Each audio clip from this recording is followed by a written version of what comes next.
Prochain match, peut-être le match que tu aurais enlevé de cette carte-là. Samoa Joe, Hook et Un des matchs que Shibata. j'aurais enlevé. Là. Ouais. Contre le Learning Tree avec Jeff Cobb.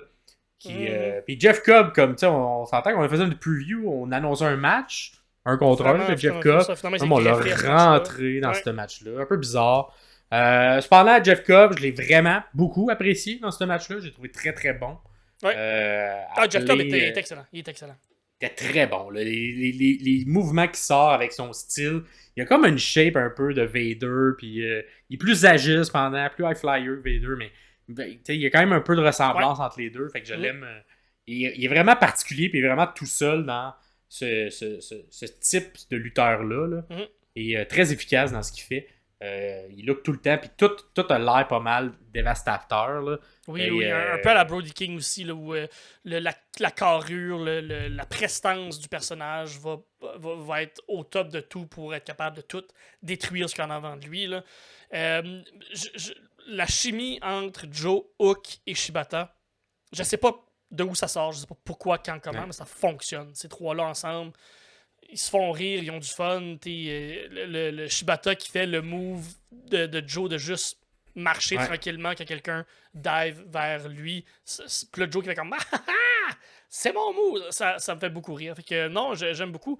J'aime beaucoup tout ça. Et Jericho au début du match, la foule qui lui crie, qui lui demande Quand sa de prendre retraite. sa retraite. Et lui qui fait comme ben non! Je devrais pas. Qui a pris le micro, puis je sais pas si c'était planifié, là, je pense pas, là, mais qui a pris le micro, puis qui était comme non, je prendrai pas ma retraite. Fait que Jericho, move de vétéran, qui est excellent dans ce nouveau personnage-là. Ouais. Mais au niveau in-ring, un peu moins là. Hein, Mais c'est plus ça. Jericho Ça commence commence à à en être perdre. moins ça, ouais, exactement. Est-ce que c'est un match qui aurait pu être sur le pre-show? Oui, je tiens Mordicus à ce que je dis. Est-ce que c'était le fun? C'était sympathique. Est-ce que sympathique, c'est bon pour ce genre de carte-là? Je pense pas, mais c'était sympathique. C'est Ouais. positif, c'est négatif, je sais pas, mais c'était sympathique. Puis on a encore une fois, on s'est servi de ce match pour élever un petit peu plus Hook, Yeah. qui as-tu volé le finisher de Jericho? Parce que là, Je me souviens pas. Je me le souviens pas. collé d'avance qu'il allait faire le Le Judas Judas Effect Effect. et gagne sur le Judas Effect. Aucun souvenir de ça. Donc, est-ce que c'est un nouveau mouvement au répertoire de Hook? Moi j'aime bien son T-Bone, là. Oui. Son T-Bone, le souplex. Là. Ouais. Je pense que ça pourrait être ça, surtout qu'il le fait bien quand il tombe en pont. Là. Ça pourrait être ça son finisher. Ouais. J'ai l'impression qu'il est aussi assez fort. Tu sais, il l'a fait à Jeff Cobb, il l'a fait à Samoa Joe aussi. Ouais. J'ai l'impression qu'il est capable de le faire. Puis on s'entend, c'est un mouvement que tu fais un peu à deux. Là. La personne peut quand même s'aider là, en s'envoyant. Fait Absolument. il serait, d'après moi, il serait capable de le faire à tout le monde. Mais bon, Judas Effect, parfait. Ça fit avec son côté brawler. Ouais.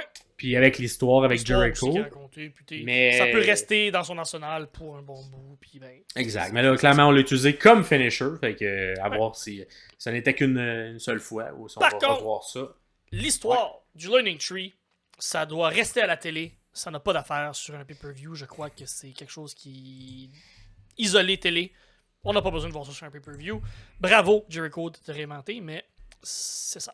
Pour moi, le match qui suit, Ça, ça bon. mérite d'être sur un pay-per-view. C'est Jack Perry contre Takeshita, contre Mark Briscoe, Dante Martin, Leo Rush et El Fantasmo qui finalement s'est rajouté. El Fantasmo qui est un lutteur depuis une douzaine d'années à la New Japan. C'est un Canadien qui... allez voir, je pense sur YouTube, c'est disponible un match contre Kenny Omega à la New Japan. C'est excellent. El Fantasmo qui est un genre Ouais. de high flyer. Ben, je l'ai bien aimé dans le match. Il y a, Oui. il y a après moi aussi le spot du match là, avec Avec Takeshita. Le gros Thunderbomb d'un table qui Le était Blue extraordinaire. Ben, on va y revenir parce que je vais vous faire un peu le descriptif des spots Ouais. qui s'est passé dans ce match-là. Moi, je suis toujours excité quand il y a un match d'échelle parce que j'aime voir la créativité et les idées des personnes qui sont dans le match. Que ce soit des spots avec des angles à l'intérieur des matchs. Le match à échelle, c'est l'occasion d'être super, super créatif. Shawn Michaels puis Razor Ramon, dans le temps, ils ont révolutionné ce genre de match-là. Ben, la barre est haute, puis Chris, à chaque fois, on réussit à quand même surmonter cette barre-là Elle est haute, cette barre-là. Elle est aussi haute que la tour du CN. Non, c'est pas la même place. Ça, c'était Money in the Bank. Bref, peu importe. Les entrées, comme d'habitude, là, ce genre de match-là, les entrées de tout le monde, c'est un peu long, là, mais t'as Jack Perry qui rentre avec un masque de chèvre. Ben oui. Pas certain. Pas certain, moi non plus. Correct, là, on a compris, là, mais en même temps, il est heel, il est avec les Young Bucks, c'est un peu too much. Ça fit. Ben, ça faisait très japonais, en tout cas. D'avoir un peu over the top une entrée avec un gros masque, là. Il ressemblait plus à une mascotte, mais on n'est pas sûr, pas sûr de l'avoir à chaque semaine. Ça avait l'air cheapette un peu comme masque en plus. C'était pas super. Le match commence, on se débarrasse tout de suite. Ben, en fait, Jack Perry qui juste s'en va par lui-même, mais on le rapporte dans le ring et on se débarrasse de tout de suite. Le gros sell de Perry qui est juste après de fixer le vide parce qu'il s'est fait chopper comme ça n'a pas de bon sens. On s'acharne sur Takeshita avec des coups dans le coin. Les quatre, on se débarrasse des heels. Les méchants sont plus là. Fait que les quatre faces sont en plein milieu. super, super bon timing. Les quatre sont excellents. Les quatre, en même temps, ont le même réflexe de sortir, de rentrer avec des échelles, puis de se lancer des échelles. De faire une fusion. J'ai l'impression que c'est ce qu'ils voulaient faire. On a 4 petites échelles. On les lance les 4 ensemble. On peut peut-être faire un gros transformer d'échelles. Ça n'a pas marché, malheureusement. Ils ont essayé, ça n'a pas fonctionné, mais ça a fait quelque chose de super, super beau. J'ai vraiment aimé ça. C'est vraiment, vraiment original. Le travail tout au long du match, le travail qui est fait avec les échelles, c'est super. C'est ce dont on les utilise comme des armes. Puis on les utilise dès le début du match. C'est un match d'échelle. Fait qu'on va les utiliser. Briscoe, en partant, je vais le dire tout de suite, MVP. Briscoe dans ce match-là est incroyable. C'est le capitaine du match. Il contrôle le trafic. Il s'amuse beaucoup aussi. Puis il s'assure que tout le monde soit dans les bons spots. Il s'assure que tout le monde soit à la bonne place. Briscoe, il a quasiment 20 ans d'expérience, passé 20 ans d'expérience maintenant, puis ce genre de match-là, c'est le match, c'est les matchs où il excelle, fait il est vraiment dans son élément. Pendant que tout le monde est à l'extérieur, Perry prend une échelle, puis monte vers la ceinture, mais on l'arrête. Perry et Lio Rush, oui c'est ça, c'est Lio Rush. Je pensais à Rush, mais c'est Lio Rush. Il y a un genre de handstand qui est fait dans les cordes qui frappe Briscoe qui avait une échelle qui voulait monter. Super beau spot, super le fun. Lio Rush qui était un peu. Il se faisait garrocher. Il était un peu une poche à patate qu'on pitchait sur toutes les échelles. Gros bum dans les échelles. Là. Le premier, c'est Fantasma. Il y a eu deux, là. Valley Driver sur l'échelle dans le coin. Le premier bump, ça sera pas le dernier pour Lio Rush, pour Tilou. Un Brainbuster de Takeshita sur Dante sur une échelle, ça avait l'air dévastateur. Briscoe qui arrive dans le ring avec l'échelle dans sa face comme un masque, puis qui fait juste tourner puis qui frappe tout le monde. Comme un Beyblade. Comme un Beyblade, exactement. Le Beyblade Briscoe qui fait juste péter tout le monde. J'ai vraiment aimé ça. Il y a eu un beau petit moment entre Dante Martin puis El Fantasmo. Ouais. La chimie entre les deux pourrait être écœurante. J'aimerais vraiment voir un... Mais Dante, il a sorti un bon match. Là. Il est en forme. Pas de botch. Il était bon dans les cordes, dans son springboard. Il était excellent, Dante. Je l'aime beaucoup, là, mais... il y a beaucoup de potentiel dans ce jeune-là. C'est vraiment, vraiment, vraiment... il va devenir quelque chose d'incroyable s'il se casse pas encore les jambes. Exact. On touche du bas, pas qu'il y ait de blessure, mais tabarouette. Il a un style de lutte très dangereux, surtout pour sa grandeur. Là. Il va prendre la masse musculaire un peu, puis il va devenir plus résistant, j'ai l'impression. Là. Takeshita qui se couche contre une table à moitié ouverte sur le... sur les railings, puis il y a quelqu'un qui met une échelle sur lui, fait comme, fais de dos, là ta couverte d'échelle de métal. Puis t'as Mark Briscoe qui fait comme, tu sais son spot là, qu'il fait tout le temps où il prend une chaise, puis il fait juste garrocher, il pile sur la chaise, puis il fait juste se garrocher dans le néant, j'imagine. Mais le néant, c'était Takeshita qui avait une échelle sur lui. Holy shit, c'était des chants qui étaient chantés. C'est super beau spot, gros sell de Takeshita aussi. Puis la production était super bonne là-dessus parce que c'était une caméra qui était à l'extérieur du ring qui regardait la grosse face de Takeshita qui vendait. Elle s'est tournée de bord pour voir Jack Perry qui était là. Puis Jack Perry, tu vois la lumière dans ses yeux qui fait comme il y a personne. Vite, je vais aller chercher le titre. Fait que ça a été super bien fait. El Fantasmo qui fait du parcours qui monte sur l'échelle. qui était comme dans le coin, puis qui monte sur le genre de pont qui était entre les cordes, puis l'échelle qui était là, pour aller rejoindre Jack Perry pour l'empêcher de prendre la ceinture à El Fantasmo, qui est le premier à toucher à la ceinture. Oui, c'est c'était une des questions. Qui touche le premier à la ceinture, et suivi du plus beau move de lutte au monde, le nipple twist de El Fantasmo sur Jack Perry. J'ai tellement ri là, quand j'ai vu ça. Je m'attendais vraiment pas à ce move-là.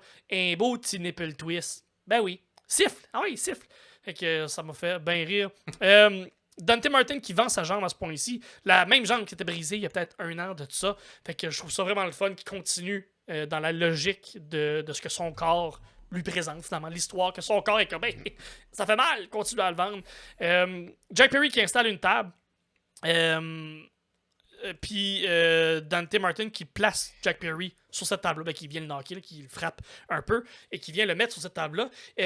Briscoe, Mark, je sais pas qu'est-ce qu'il mange pour déjeuner. Puis je veux pas le savoir, parce que ça me tente pas de manger la même chose que lui. Ça doit être épicé, en tout cas. Ça doit être épicé. Il y a le feu au cul tout le temps. Là. Incroyable. Incroyable, cet homme-là. Il a monté comme tel un Jeff Hardy. Moins de la drogue. Ouais. Et moins gracieux, peut-être, un peu, mais... Moins gracieux. Mais c'est gracieux à sa façon. Le Redneck Kung Fu, ouais. C'est dans tout. Hein. Il a manqué la table. Ouais. Ses côtes ont frappé. Il est correct, je pense. J'imagine. Ouais. Mais, ça...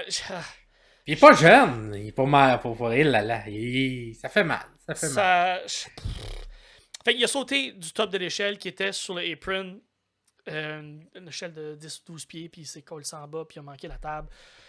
Et là là. Ouais. Et l'échelle, il était à l'extérieur, d'ailleurs. Hein, que ça et tout, ça ajoute un niveau de difficulté. T'es comme sur le bord. T'es comme... Ça se peut, tu sais, t'avais un arbitre là, qui essaie de le tenir du mieux possible, mais t'es comme tabarouette, tu te pitches en haut de l'échelle, à l'extérieur, qui peut comme manquer une patte, tomber, puis en plus, il manque la table, et là, c'est dangereux. Je pense que le souffle, il a coupé un peu. J'imagine.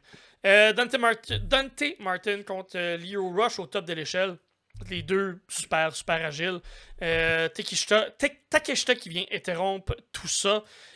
Qui détruit littéralement Dante, qui détruit Lio Rush dans une échelle dans le coin. 2e spot de pauvre Lio Rush qui manque.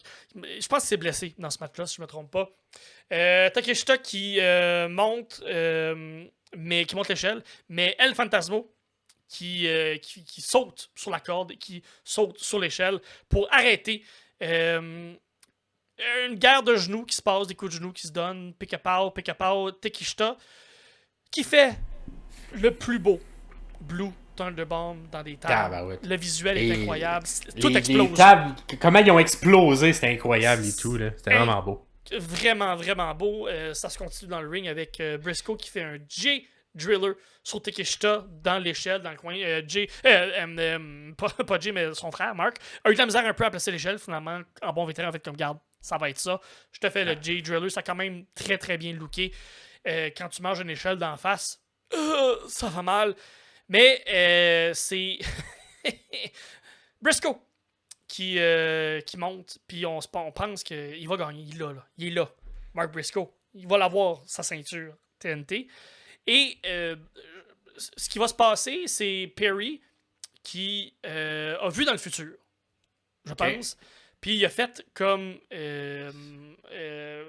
Drew a fait à Money in the Bank. Money in the Bank. Il a lancé une échelle. Ouais. Et Mark l'a reçu direct dans les côtes. Pauvre côte. Ces côtes-là méritent une bonne paye, les côtes de Mark Briscoe. Et finalement, Perry, s'est débarrassé de tout le monde, lancé des échelles. Ouais. Fuck you all. À coup de chair. Des coups de chaise. Des coups de chaise aussi, là, dans... pauvre Mark Briscoe. Et Perry qui monte et qui va chercher la ceinture. The Elite qui est couvert d'or. On s'attendait à ça. Encore une fois, un peu prévisible. Très prévisible. Tout le monde, 100% des gens dans le questionnaire avaient Jack Perry gagnant. Parce qu'effectivement, tous les autres personnes dans le match, ça aurait été une belle surprise, mais ça sortait de nulle part. Le seul qui sortait pas de nulle part, c'était Jack Perry. Donc, c'est ça. C'est un petit peu prévisible, Ouais. mais c'est quand même un excellent match niveau lutte. Exactement. Donc, Tout le monde a bien joué son rôle. Et très bon match de Mark Briscoe. Et tout, El Fantasmo, qu'on voit pas souvent. J'ai bien aimé ce qu'il a fait à l'intérieur de ce match-là. Fait que, ouais, tout le monde a quand même bien ressorti. Je pense, ouais, tu sais, Lio Rush qui a plus servi de chair à canon dans le match. Takeshita, peut-être, qui, même encore, il y a eu des beaux spots aussi. Donc, non, un excellent match.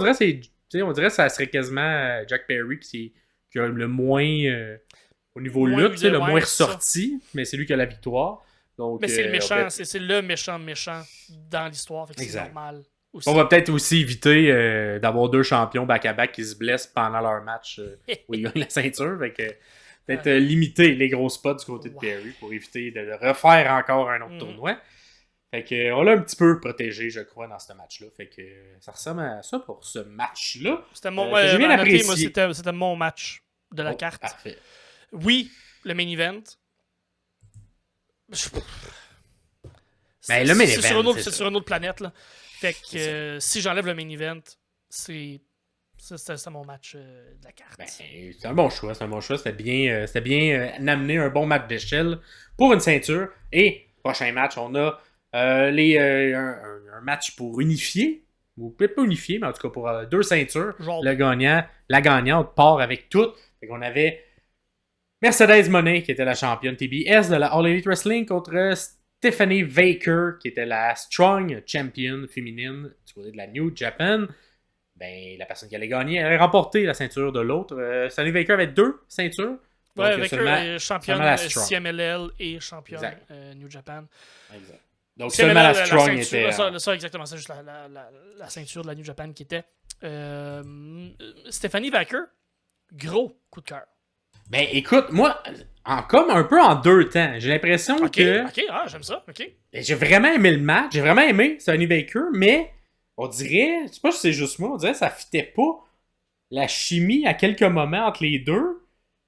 Puis, mais Baker, tu sortais des gros moves, genre super impressionnants. Ouais. Et j'ai pas trouvé que c'était le meilleur match, mettons, de Mercedes Moné. Je suis d'accord.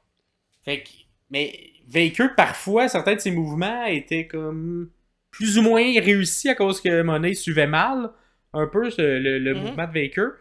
Mais non, surprenamment, Stephanie Baker, je l'ai vraiment trouvé bonne. Comme si Baker était comme une coche au-dessus de Moné. Ouais. Moné n'était pas capable de suivre, ce qui est très bizarre parce que techniquement, Mercedes Moné, c'est une des meilleures au monde. Ouais.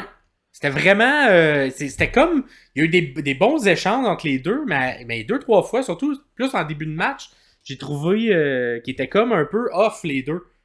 Il était comme... tu sais, mettons, juste dans les drags ou je sais pas trop, là, tu sais. Oui. Quand la chimie se fait pas, pis t'es pas genre sur le même rythme, là, tu sais. On dirait que l'enchaînement se fait mal. Fait qu'à quelques moments, c'était ça. Mais il y a beaucoup de mouvements de Baker, que moi, c'était la première fois que je la voyais, que j'ai trouvé super bien fait, super impressionnant. Et un excellent match féminin. J'ai beaucoup apprécié. Des ressemblances à une Lyra dans la façon de bouger, je peux comprendre, dans la façon, dans le charisme, dans la façon de se présenter, dans la je veux dire violence, mais dans l'intensité qu'elle met dans ses matchs. Fait que, tu sais, j'ai un gros coup de cœur pour Lyra, fait que j'imagine que je vais avoir aussi un gros coup de cœur pour Stephanie Baker. Fait que j'espère qu'on va l'avoir un peu plus. Moi, je la connaissais 0-0, était vraiment pas sous mon radar.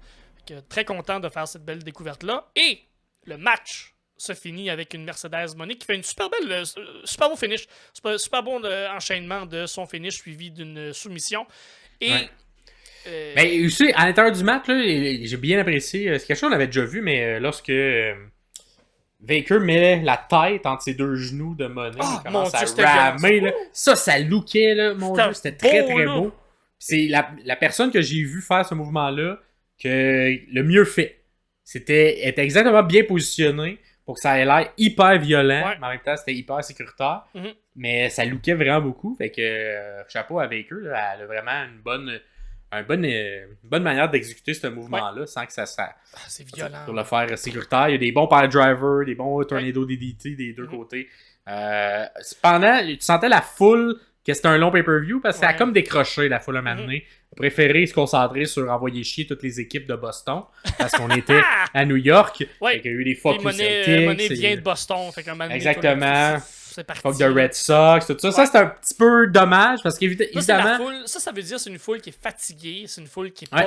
qui est pas attentive au match, malgré. C'était pas un Le mauvais bon match, mais vu que Exactement. le star power de Stephanie Baker n'était pas là parce qu'on la connaît pas, Puis on vient de voir les un gens n'ont match. pas embarqué. On vient de là, voir tu un match incroyable avec des gros spots. Fait que c'est tough de suivre tout ça. Et, par contre, la foule était là à ce qui s'est passé après le match. sais. Ouais, parce que c'est un gros retour. Gros retour, on a Docteur Britt Baker qui arrive et qui fait qui vient faire hey, t'es la prochaine parce que toutes les personnes qui sont arrivées avec la WWE, ben je les ai toutes pognées une après l'autre lorsqu'elles sont arrivées. Et toi, Madame Monet, t'es la prochaine. Vraiment l'impression qu'on garde Britt Baker pour à chaque fois la ressortir quand quelqu'un arrive la WWE. Parce que t'es comme, hey, c'est quand qu'elle va revenir, puis c'est Faire bon. une Cam go Monet- bird d'elle-même. Fait comme, you're next! Fait que, Exactement. Fait que elle semblait quand même assez en forme, assez. revient d'une grosse blessure, si je me trompe pas, là, c'est ce qu'elle expliquait aussi dans la promo qu'elle a fait. On y reviendra lundi, bien évidemment. Mais on revient d'une grosse blessure, presque un an complet sans voir Dr. Britt Baker. Bien content de la revoir. Je vais pas parler de la promo qu'elle a faite cette semaine ou la semaine passée. On y reviendra lundi.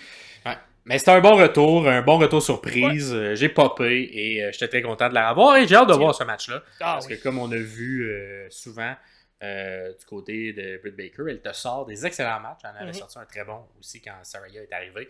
Fait que aime ça, sortir des bons matchs quand c'est des nouvelles qui arrivent pour dire c'est mon territoire ici. Je pisse dans les quatre coins du ring. C'est chez nous la All Elite Wrestling. C'est pas chez toi. Fait qu'on va voir. Et évidemment, c'est vraiment ça qui a fait qu'on n'a pas mis Willow. On n'a pas suivi le momentum que Willow avait. Oui. Parce qu'on savait que ça s'en venait. Fait que je pense qu'on aurait quand même pu garder la ceinture TBS entre les mains de Willow. Mais on a préféré construire l'histoire autour de la ceinture. Je pense pas que ce match-là a besoin de la ceinture. C'est ce que selon moi. Fait c'est ça que j'avais que pour dire. je pense qu'on aurait pu la laisser à Willow. Je pense que Willow avait plus besoin de la ceinture. Et surtout que le travail qu'elle faisait, je trouvais que c'était très efficace. Mais bon, on garde la ceinture. Et là, double championne du côté de Mercedes Moné. Combien de temps va-t-elle garder ces deux titres, le Strong Champion? Trop longtemps. Sûrement pas, mais on va voir. Elle a quand même été quelques temps avec la New Japan. Fait que c'est quand même une amie de l'autre compagnie. Donc, un peu comme Moxley est un ami. Et justement, on y revient avec le prochain match qui, écoute, je pense de toute la carrière à la All Elite Wrestling de Jon Moxley, je pense que c'est le pire match que j'ai vu de Jon Moxley. On s'entend, Naito non plus n'était pas. C'est pas la faute à Jon Moxley. C'est pas la faute. Jon Moxley a travaillé fort. Il a essayé. T'es à deux d'un match, puis malheureusement, ça a pas levé. Et que la chimie était pas là. Puis, hey, je sais pas si Naito fait fuck all dans ce match-là. Il essaye même pas de. Il avait l'air de pas vouloir être là. C'est bizarre. Hein? Puis il savait qu'elle allait gagner, ce tabarnak-là. Ça me met en asti. Naito, là. Naito devrait changer de place avec Shinsuke Nakamura. Naito devrait aller faire du surf, puis pogner le paycheck, puis s'en calisser, puis Nakamura devrait faire des bons matchs dans une fed qui va le respecter, tabarnak. Ça met encore... T'as Moxley, qui est un des meilleurs lutteurs présentement, qui est dans le top, puis t'as Naito, qui est supposé d'être un des meilleurs, mais qu'est-ce qu'il a fait, Naito? Il a été champion 3-4 fois, mais contre qui il s'est battu? Contre des Okada, contre des Kenny Omega, il y a des beaux... On s'en colle, il y a une coupe de cheveux de merde. Naito a jamais rien fait qui vaut la peine qui est overrated. Ça met en calice parce que il a gagné, puis il s'est même pas forcé. Il s'est même pas forcé dans un match dont je me calisse. Ouais. Ça aurait pu être un bon match parce que c'est deux vétérans, puis c'est deux styles. J'étais content de voir ce match. J'avais hâte de voir ce match-là. Ouais. Puis non. Mais écoute, ça a vraiment pas été. Puis c'est plate parce que ça arrive aussi en fin de pay-per-view où t'es comme. Comme tu veux pas un match qui tombe à plat comme ça. Parce que là, tu donnes juste des munitions à tout le monde qui te dit que c'est trop long, c'est trop long, c'est trop long. Ouais. Là, juste avant le main event, tu fais un match qui comme lève pas de cette manière-là ou que les lutteurs, on dirait, En tout cas, moi, je vais quand même un petit peu donner de blâme à Moxley, là, parce que... Ok, ouais, ok. Je sais pas, on dirait qu'il était un peu à côté de ses souliers là, durant ce match-là. À quelques moments, je le sens qu'il... Je sais pas, il essaie des affaires, mais le timing est pas là. Ça marche pas, ça marche Ça marche pas. Rien dans ce match-là qui marchait. Là. Fait que, écoute, clairement, ça serait pas le match qu'on vous conseille d'aller voir. Ok, Vous pouvez le sauter, non. celui-là. Des deux côtés, il y a eu des meilleurs matchs de Moxley et des vraiment meilleurs matchs de Naito. C'est un peu dommage parce que c'est une rencontre ratée. Là, parce le qu'on aurait match, pu avoir un bon match. Le match que Moxley a eu contre Naito, où Moxley a gagné la ceinture contre Naito, était 100 fois meilleur que ce match-là. Fait qu'il y a le potentiel d'avoir quelque chose de le fun. Ouais. Ben, c'était qui le MVP de ce match-là? Red Shoe. Ben oui. Hey, c'est le seul bout que j'ai aimé de ce match-là. Red Shoe qui scelle, là. T'as pas le droit d'utiliser la chaise. Qui crisse la chaise. Qui kick la chaise, puis qu'il y a comme une petite interaction avec Moxley. Ça, c'est le seul moment que j'étais comme, ah là, c'est bon. Mais tu sais, quand c'est l'arbitre qui vole le match. Pas supposé d'être ça. Pis tu sais, Red Shoe, oui, c'est une légende, mais Chris, pas supposé d'être ça. Ah ouais, mais il était bon quand même. Quand il prend la chaise comme ça, pis il est à moi la chaise, t'as pas le droit de la. Hey, qui me faisait rire. Puis la ligne entre. Justement, genre, l'arbitre autoritaire, mais full peur. Ouais, c'est ça, il veut pas manger une volée, c'est drôle. Fait que Red Shoe, moi j'ai bien aimé ta prestation. Pour le reste, oubliez ça. Fait que, et puis 17 minutes un peu et tout, là, c'est dommage. On avait laissé du temps à ce qu'il fasse un bon match, puis malheureusement, c'est ça. Écoute, ça pas, puis Naito qui gagne avec son finisher qu'on protège. Ça arrive aussi, là, je veux dire. Eh oui, ça arrive, mais c'est ça, c'est dommage, parce que des fois, tu le sais que t'en auras pas souvent des matchs entre ces deux compagnies-là, fait que t'essaies de pas les gaspiller, puis là, j'ai l'impression que c'est un petit peu été gaspillé. Fait que, bon. Ça ressemble à ça. Un des matchs les plus faibles, je pense, même de la carte au complet. Là. Ah, complètement, même avec le pre-show. C'est au niveau, c'est ça. C'est au niveau même, tu sais, de... C'était pas bon. Bon. C'est ça, Learning Tree, au niveau de ce niveau-là. Ouais, mais Learning Tree, c'était sympathique. Au moins, c'est ça. Il y avait quelque chose d'amusant. Ouais. Ben, il y avait Red Shoes qui était amusant. Mais... Ouais, un spot. Mais là, on s'enligne vers le match de la soirée, selon moi, selon probablement beaucoup de gens. Écoute, un match qu'on savait pas trop comment il allait booker ça, parce que... Potentiellement match de l'année. Potentiellement match de l'année. Je quand même, en tout cas, on reviendra à la fin. J'ai beaucoup apprécié. C'est clairement le match de la carte pour moi. Oui. Et je vais vous le décortiquer un petit peu plus. Et c'est évidemment Will Ospreay qui était contre Swerve Strickland. Seulement la ceinture de Swerve était en jeu. Donc la ceinture World Heavyweight de Swerve. La ceinture internationale de Will n'était pas en jeu. Il pouvait la garder. Donc un match où c'était vraiment l'affrontement des deux tops de la compagnie. Et que ça arrive à un moment surprenant parce que des fois c'est le genre de match que tu vas voir à un all-in, à une fin de cycle. Et là, ça arrive un peu dans un milieu de cycle, la Forbidden Door. Donc,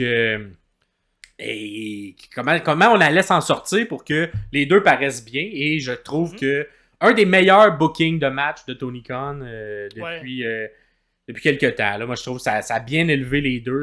L'histoire était claire. Fait qu'on va tout de suite y aller avec les entrées. Fait que d'abord, Will Ospreay qui fait son entrée en rendant hommage à Hayabusa en portant son masque. Hayabusa qui était un lutteur de la New Japan dans les années 90. Et on voit beaucoup de ses mouvements qui sont mis un peu en parallèle avec celle de Ospreay durant le vidéo montage. Fait que c'était bien, il arrive avec le masque.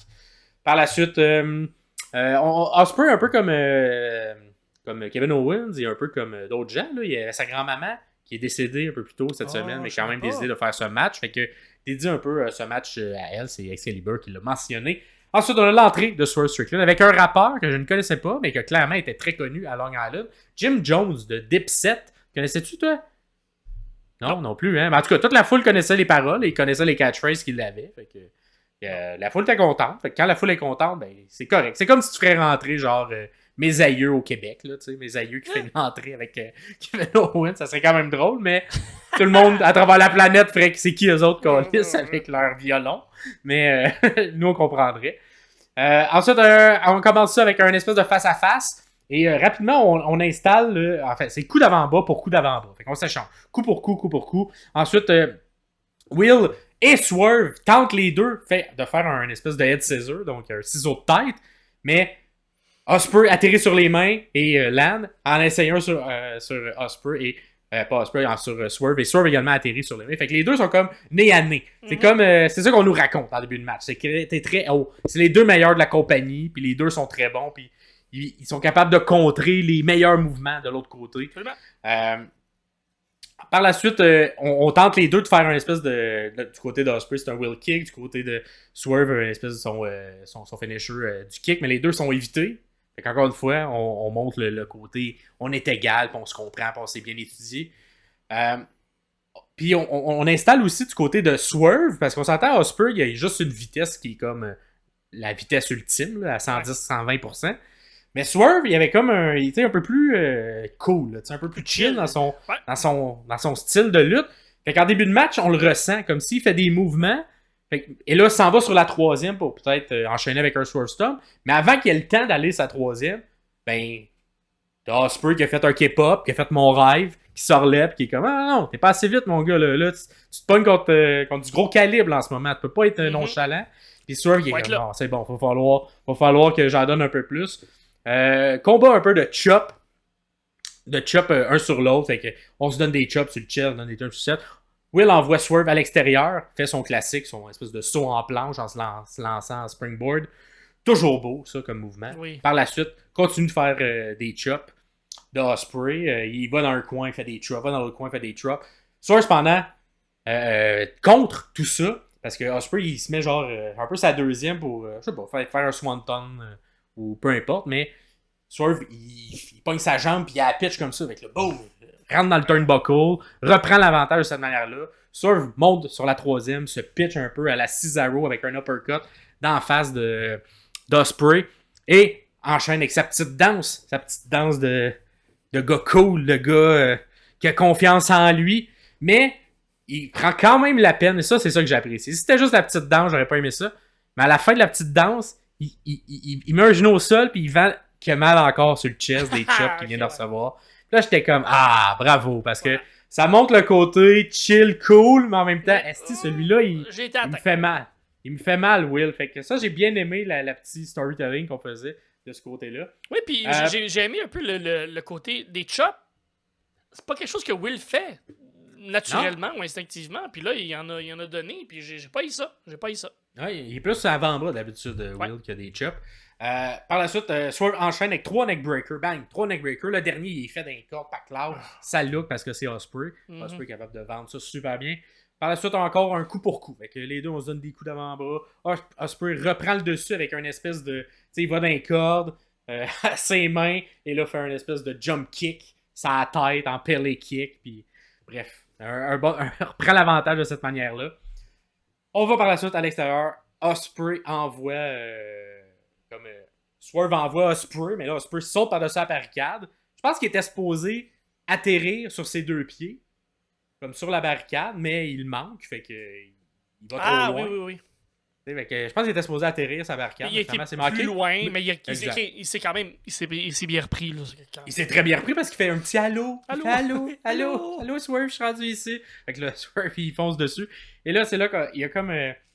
Swerve fait genre qu'est-ce qu'il fait? Il fait genre il drop Ospreay sur la barricade à ce moment-là. Ospreay se relève et là, je sais pas ce qu'il s'en allait faire, mais Ospreay compte ça avec un Hurricanrana, mais à l'extérieur, il tombe. Ben, je pense qu'il allait faire un power drive, puis il a comme contré.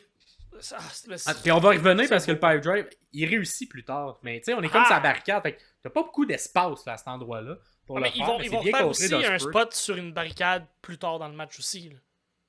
Oui. Non? Ben, c'est ça, ils refont. C'est le pile driver qui refont plus tard. Fait qu'on va y venir, mais on a comme bien installé à ce moment-là qu'on s'est installé des trucs, mais que là c'était contré. Fait qu'on est encore dans le côté. C'est très né à né. Le momentum se change. Je sais pas si on s'étudie tant qu'on fait juste y aller. On essaye plein d'affaires. On lance tout. Puis on check ce qui colle sur le mur. Par la suite, on revient dans la suite au Hurricanrana. C'est Ospreay qui a le momentum, ramène Swerve sur le ring. Lui monte sa troisième. Phénoménal forearm pour revenir dans le ring. Premier tombé du match. 1, 2, simplement 2, évidemment. Et suite à toute cette espèce de séquence-là, on a This is awesome, crié par la foule. Ben oui. Par la suite, Swerve se relève rapidement. Il fait un backbreaker sur Ospreay pour reprendre le contrôle. Il tente une soumission à armbar. Ospreay se défait cependant en touchant à la corde. Fait que là, c'est là qu'on amène le côté Ospreay. Il sait tout le temps qu'il est où dans un ring. Fait que ça sera probablement pas par une soumission que tu vas être capable de gagner. Fait que c'est un peu ce qu'on veut installer parce que c'est pas mal la seule fois dans le match que Swerve va tenter d'y aller avec la soumission. Il a lancé quelque chose, ça n'a pas collé. Ça n'a pas collé, exactement. Par la suite, coup de pied un peu de Swerve pour genre insulter un peu pas à la Orange, là, mais tu sais, des petits coups de pied un peu faibles, juste pour comme moquer un peu Ospreay. Et là, Ospreay se Hulk up et il aime pas ça, recevoir des petits coups comme ça. Fait que commence, ouais, tu veux me frapper comme ça, tiens, coup d'avant-bras. Là, on s'échange des coups d'avant-bras. Et là, la séquence qui suit, ça a dû être pratiqué là, beaucoup dans la journée. Superbe séquence de con. Okay? Fait que ça commence avec Swerve qui s'en va dans les cordes. Ospreay, quand il revient, il fait un backflip sur le chest. Fait que c'est un classique Ospreay. Tentative d'Enzugiri, ratée par Ospreay. Swerve enchaîne par la suite en tentant le house kick. C'est évité ça aussi en se penchant d'Ospreay. Fait que là, il passe par-dessus lui. Ospreay est rendu de l'autre côté. Tente de faire son Hidden Blade. Évité également, mais qu'il rentre au poste ce Hidden Blade-là. Puis il a juste baissé sa tête et que c'était beau. Ah, le timing. Par la suite, le timing était très bon. Swerve ensuite connecte un uppercut direct dans les câbles, mais il est attrapé. Il tente d'enchaîner. Il est attrapé par Ospreay en powerbomb. Drop en powerbomb. 1, 2. Il le relève. Le met en Style Clash. 1, 2. Simplement 2. Superbe séquence. Ça dure comme un 30-40 secondes. Là. C'est tellement bien fait. Puis tu sens que les deux ont vraiment pratiqué ça parce qu'ils rentrent à pleine vitesse. Là, genre un Hidden Blade à pleine vitesse. Si tu te tasses pas, je te frappe. Là. Oui, c'est ça. Si t'as oublié qu'on faisait ça, tu manges un coup de pied dans la face ou un coup de... J'aime beaucoup Will Ospreay le fait dans presque tous ses matchs, mais je pense que AJ Styles, c'est un de ses lutteurs qui l'aime beaucoup parce qu'il a son arsenal, il fait ses moves, puis ça fonctionne très bien pour Will Ospreay. Bon, ça fonctionne pas bien parce qu'il n'a pas réussi à piner, mais ça reste que il le fait très bien. Puis j'adore l'hommage. AJ Styles qui va être connu comme une des légendes au Japon avec tout ce qu'il a fait. Fait que la continuité de tout ça est super logique et super le fun. Exact. Puis tu sais, AJ est un peu plus petit quand même, ce qui fait que le mouvement du Style Clash est impressionnant, mais on dirait qu'il est encore plus efficace, fait par quelqu'un de plus grand comme Ospreay pour pouvoir bien l'enchaîner. Fait que, en tout cas, c'est super bon. Par la suite, les deux ont comme la même idée. Les deux vont en springboard sa deuxième en même temps. Sautent les deux. Fait que du côté d'Ospreay, il veut y aller avec un Oscutter. Fait qu'il part. Mais là, il n'y a plus Swerve. Swerve, lui, il est en springboard de l'autre bord. Tombe en stomp. Fait que les deux font comme une rencontre dans le milieu. Mais comme tout le monde se frappe, mais personne se frappe. Ce bout-là était comme... Non, mais c'était quand même bien fait. C'était comme deux springboards, puis c'était tough à faire, le timing de tout ça. Puis moi, je trouve que ça a quand même été bien réussi. Fait que Oscutter contre le Swerve Stomp, ce coup-là, c'est le Swerve Stomp qui gagne. Là, par la suite, je sais pas trop pourquoi. Ben, je sais pourquoi, là, mais j'aurais pas fait ça. C'est un petit point négatif du match. On voit un close-up de Garcia dans les estrades parce que ça va être le prochain adversaire pour la ceinture internationale. Mais tu sais, là, ça nous sort du match. Ça fait comme une mini promo de Dynamite, mais j'étais comme... t'as pas besoin de faire ça. On en parlera après le match de ce match-là. Pas besoin de le mettre. Puis la prod est tellement pas le fun que c'était même pas fluide, c'était même pas beau, c'était même pas le fun. C'est ça. Fait que bref, là, il y a ça. Ensuite, les deux, ils se relèvent après ce mouvement-là. Swerve sort du ring. Puis, ben, c'est ça.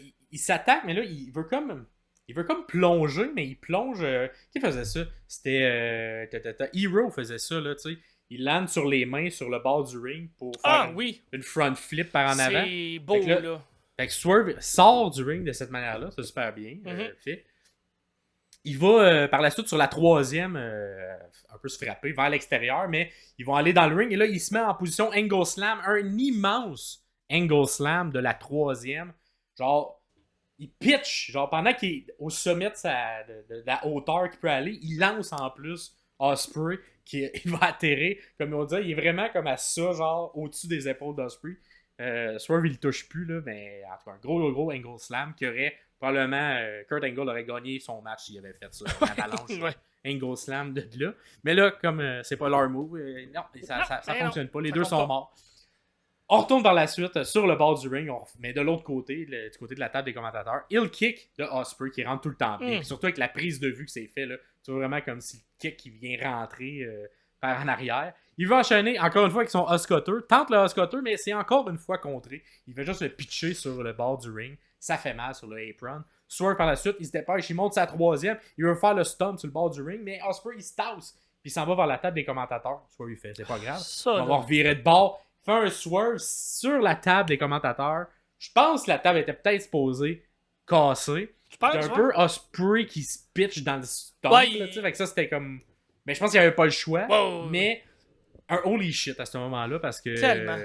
Tabarouette que c'était un Quel mouvement, beau spot. le fun. C'était super beau. Le replay était... Tu vois, dans ce cas-ci, ils ont montré le replay. J'aurais pas montré. Moi non plus parce que tu vois Ospreay donner l'élan pour être dans la zone de tir de Swerve. Fait que je suis d'accord. Fait que dans le feu, juste la caméra normale, c'était mieux fait que dans le replay. Des fois, c'est pas tout le temps le cas. Par la suite, Swerve enchaîne, il ramène sa barricade Ospreay et c'est là qu'il fait son pile driver sa barricade. T'as pas large là, sur une barricade. Fais un pile driver sa barricade, c'est super bien fait. Ramène dans le ring, fait un reverse suplex sur Ospreay, fait le tomber 1, 2, simplement 2. Et là, c'est là que Swerve n'en revient pas. Là, Swerve commence à faire, qu'est-ce qu'il faut que je fasse pour battre ce style-là. Il est ben trop fort, je viens de faire un pile driver sa barricade plus un finisher, ça marche pas. Fait que là, il veut faire son stomp. Il monte sa troisième. Mais là, Ospreay, il compte. Il se relève comme un peu en chambranlant, puis il frappe juste la troisième corde, qui fait shaker le ring, qui fait tomber Swerve sur la corde. Fait que là, Will, il revient, puis il fait un avalanche Oscutter, un peu en springboard, en haut du ring, puis il enchaîne avec un deuxième Oscutter. Fait qu'il a enfin réussi à faire son Oscutter qui essaie depuis le début du match, qui fonctionnait pas.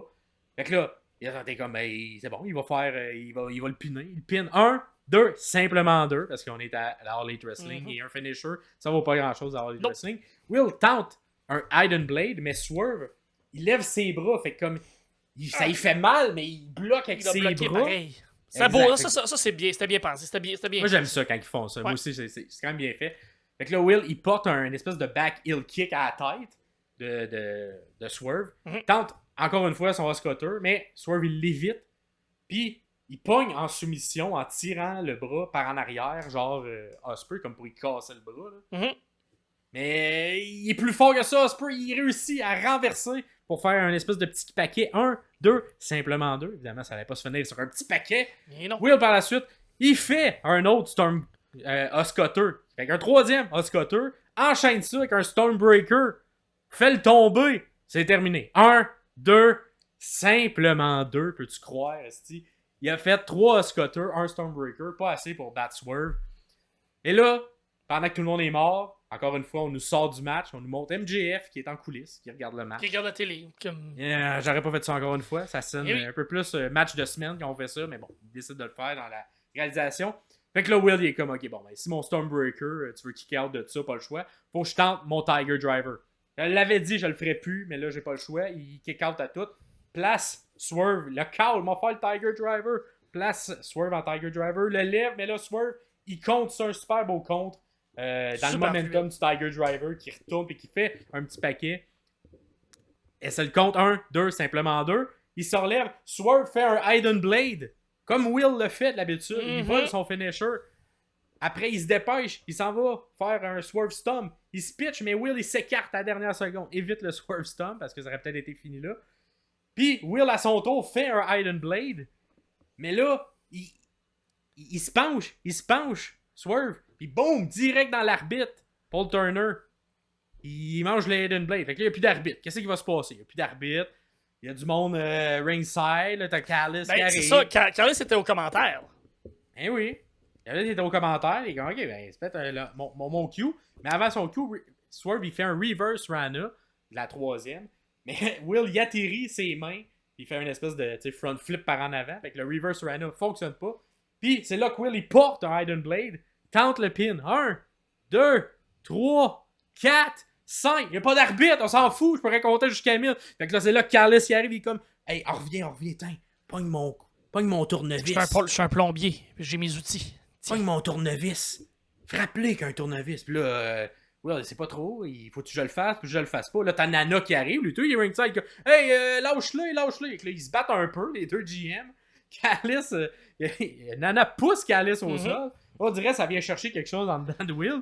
Il est comme, va te tuer avec le tournevis. Mais là, il se rend compte qu'il est en train de menacer Nana du tournevis. Fait que, on dirait qu'il reprend conscience. Il est comme, ah non, c'est pas moi ça. Fait qu'il pitche le tournevis à terre. Nana il est comme semi-sauvé de cette manière-là. Il revient dans le ring et c'est là que Swerve porte un house call kick sur Will qui rentre au poste. Ça rentre là. Ah! Il monte sa troisième.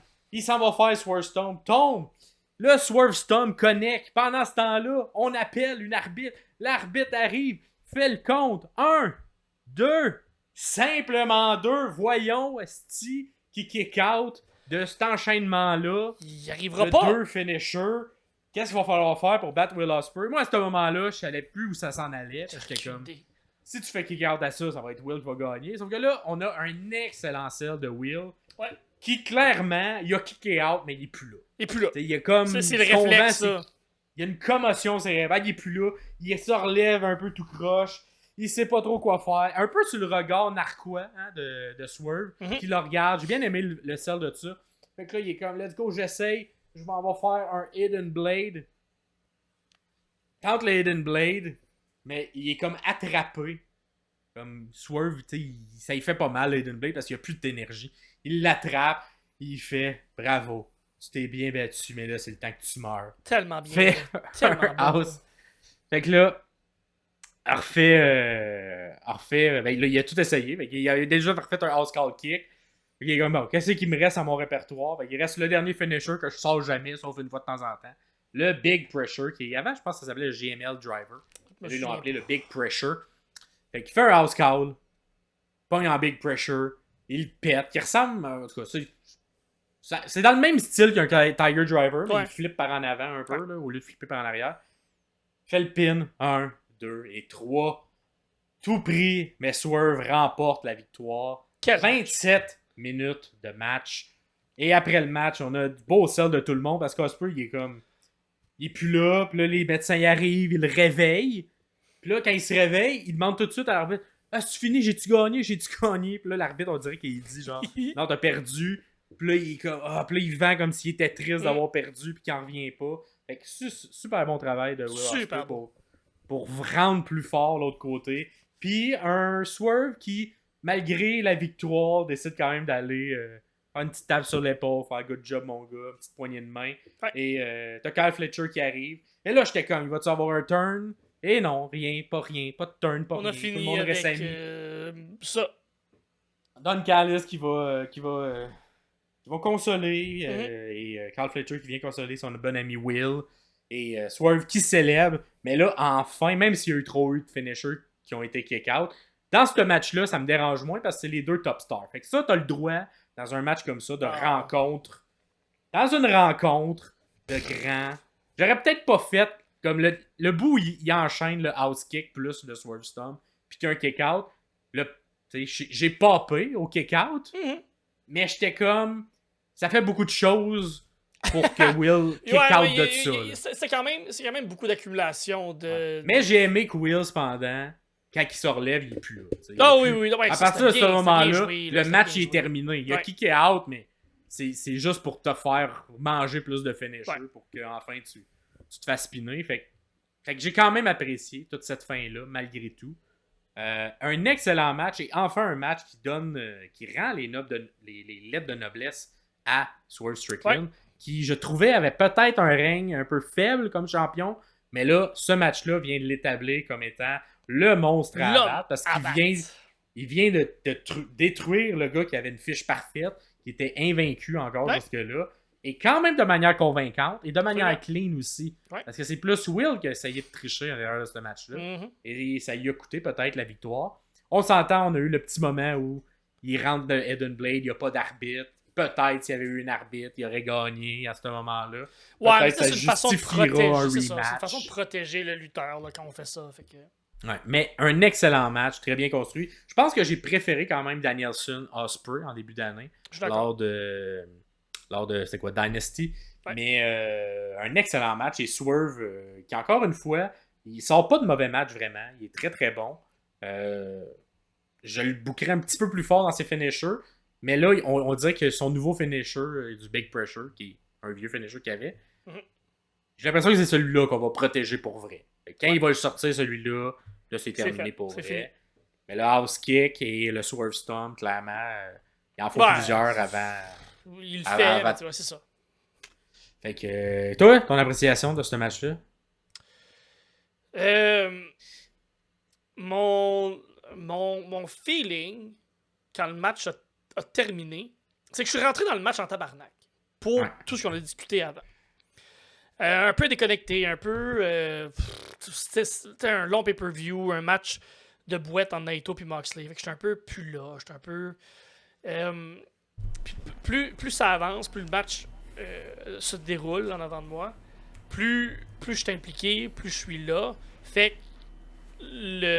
ils ont réussi à aller me chercher. Ils ont réussi à aller me donner les émotions qu'ils voulaient me donner ou donner aux gens qui écoutent. Ils ont réussi à me raconter l'histoire. Puis ils ont réussi à m'accrocher dans l'histoire qu'ils racontent. Fait que chapeau. Super bon match. Bien écrit, bien fait. Pas de botch aussi, puis des grosses séquences difficiles, puis zéro botch nulle part. Fait que chapeau là-dessus. Là. Tu sens que les gars ont pratiqué aussi là, celui-là. Parce que... C'est deux amis aussi dans la vie, fait que ça aide beaucoup de la complicité. Ils ont déjà lutté avant aussi, fait qu'ils connaissent leur rythme, ils connaissent leur énergie dans le ring, fait que ça paraît, puis ça aide beaucoup aussi. Oui. Puis j'ai senti que c'était un petit peu plus pace Swerve que un pace oui, complètement. Fait que le momentum du match, ça aussi, j'haïs pas ça, que ce soit un petit peu plus Swerve qui a été capable de mettre son rythme à lui dans le match qu'un feu roulant non-stop au match de Ospreay. Fait que, puis, ça m'a aussi montré un Ospreay quand même efficace quand il est vulnérable. Fait que ça aussi, j'ai pas haï ça. Il est capable de jouer l'underdog. Il est capable de le faire. Puis surtout, ça élève tellement haut Swerve Strickland dans son règne qui, jusqu'à maintenant, avait pas encore eu un wow ou un OK. Tu sais, un peu comme Priest de l'autre côté. Oui. Tu sais, qu'on dirait que c'était... Les deux étaient un peu sur le même... Puis là, j'ai l'impression qu'il aurait fallu un match comme ça à Priest pour solidifier son règne, où il gagne clean ou contre quelqu'un de gros, qu'on n'a pas encore fait. Peut-être que c'est un règne long terme puis on va le faire à SummerSlam, qui sait. Mais si vous j'ai voulez l'impression que Swerve en avait besoin. Si vous voulez savoir de quoi on parle, allez écouter l'épisode de lundi qui est sorti où on revoit tout ce qui s'est passé à Money in the Bank du côté de la WWE et on parle justement de Damien Priest, le champion. Fait que le lien est facile à faire entre Swerve et entre Priest à ce moment-là. La carte en général, en tant que trop longue, mais... Trop longue. En tant que quand même... la lutte, leur tagline depuis un bout, c'est We're the best wrestle. Ils ont pas tort. Ils ont quand même pas tort dans cette ligne-là. Maintenant, à quel point je suis capable de m'attacher à la lutte s'il n'y a pas d'histoire, je sais pas. À quel point je vais être capable de perdurer dans le temps, poursuivre la All Elite et de l'aimer, de m'accrocher. Mais c'est une bonne carte. Je pense que oui. Mes 3 étoiles, si j'en avais à donner, on s'entend. Swerve et Will là, pour la première 100%. Étoile. 100%. Je pense que je mettrais Zack Sabre. J'ai vraiment beaucoup apprécié son match. En 2e étoile. En 3e, je pense que j'irais avec Bryan Danielson, que je trouvais qu'il a encore sorti un excellent match, comme toujours. Peut-être Tony Storm Mina, j'ai bien aimé également. Mais non, je vais y aller avec Bryan Danielson en 3e étoile. Mais c'était... Ça a été... c'est ça. Il y a eu des trucs très décevants dans ce pay-per-view-là. Vraiment trop long. Un moment donné, je pense qu'il va falloir qu'on fasse des choix. Peut-être que Tony Khan ne veut pas faire. 5 qu'on enlève ses cartes. 5 matchs en pre-show, c'est le nombre de matchs qu'il y avait à Money in the Bank. Là, on s'entend. C'est ça. Puis, en tout cas, c'est... Puis j'ai l'impression aussi que ça commence à gosser un peu le public. C'est le genre de commentaire qu'on voit de plus en plus. Et une espèce de sentiment général.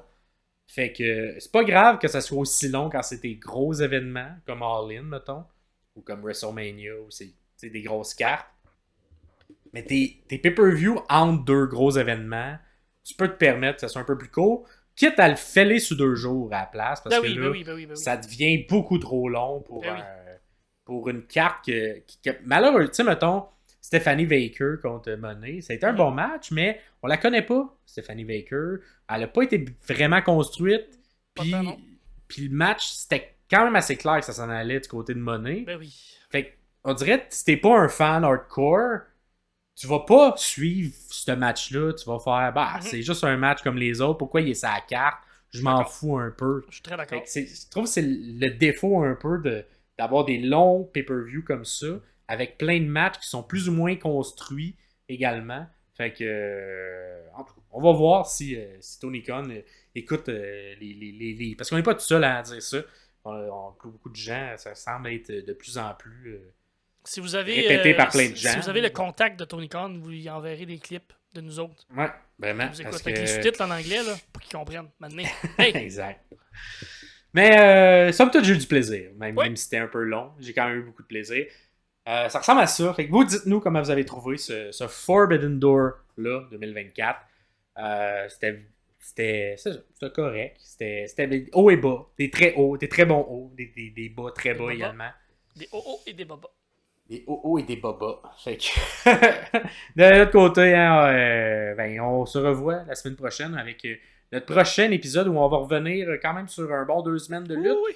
Parce qu'il y avait bien des pay-per-view. Gros retour sur 2 semaines de lutte. Et on va revenir sur du 26 juin au 13 juillet. Wow. Et entre-temps, ce sera la fête nationale de la France et je pense également des élections. Vous les avez déjà eues, je crois, vos élections. Fait que bonne fête nationale de la France. Bonne fête. Chantez votre rime avec fierté. Je pense tous mes amis français à Montréal, surtout en plus c'est l'euro en ce moment, là, tabarouette que ça chante de manière fière à chaque fois. J'adore ça. Fait que continuez à le faire et c'est la journée de votre pays. Et nous, ça va être le lendemain, le 15 juillet, le prochain épisode, l'épisode 65. Yeah. Merci comme toujours, c'était Max Perriard ainsi que Pierre Castonguay pour les sommeliers de la lutte. Ciao tout le monde. Bye.